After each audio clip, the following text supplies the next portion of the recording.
Alright guys, so here we are now. We've moved to get some different materials to go into our fish basket. And what I've chosen here now is I've got a very large patch of willow saplings. These little guys are just awesome.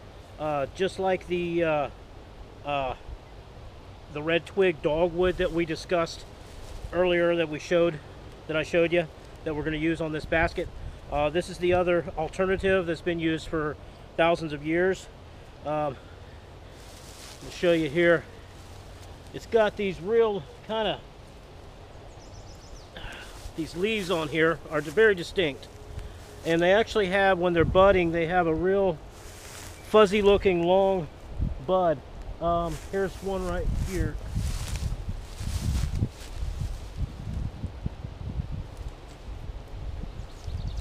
Show you what these guys look like. We're going to be using these along with our red twig dogwood to make our fish basket. All right, I hope you can see this. I've actually got my camera up in a tree. I forgot my tripod. Anyhow, as you can see, we're right at the end of May. We're actually today's the 19th of May in South Dakota. So, and we just had another freeze, so things are a little behind schedule here. But nature's waking up, and everything's coming together finally. But anyways, as you can see, got all these really long, stringy looking leaves all the way up and down this thing. Okay, and here's your little buds. These things get really, really long, especially in the adult trees. These things will just drop by the thousands, just get into everything. But as you can see, it's real super fuzzy. These things get really, really long, and they'll curl over, and like I said, when they get wet and get rained on and crap and they fall out of the trees, they just make a mess, get into everything. But anyways, this is what it looks like. This is good stuff. Been used by the Native Americans for thousands of years in basket making. But as you can see, I'm going to show you real quick. This stuff bends really nice. As you can see, just good stuff. Naturally, when you're trimming and or when you're making your basket, you have to make this stuff work for you.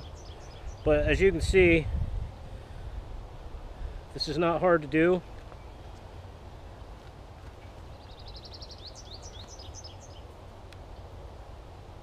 All right. Now you can either elect to break this little stuff off or just use it. Anyways, when those little pieces like this that I just broke off, excuse me, when these are really young, and even now they're still flexible, but when they're really young, these little guys actually make really good little tie downs. This one's dead, but when they're young and still alive, these make really good tie downs. But anyways, as you can see, this stuff's really flexible.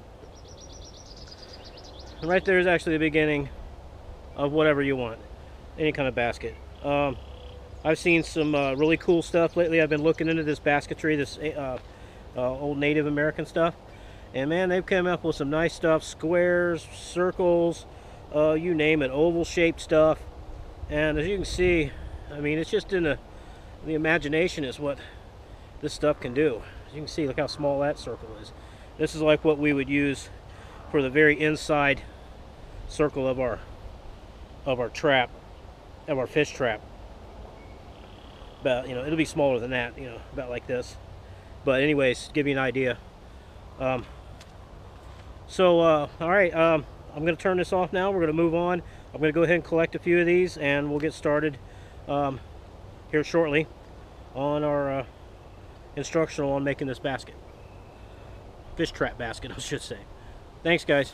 See you in a little bit. Alright, guys, so we got us a good little start of some saplings here. This is not going to be enough for a big one, for a big fish trap basket, but it'll be enough to get it started. So I'm going to wrap this stuff up, and I also threw a few pieces of milkweed in there for some cordage right here. But anyways, the saplings for the fish trap basket. So let's get this wrapped up and get to our destination. Got more work to do before we get ready to actually start making this thing. Hang in there.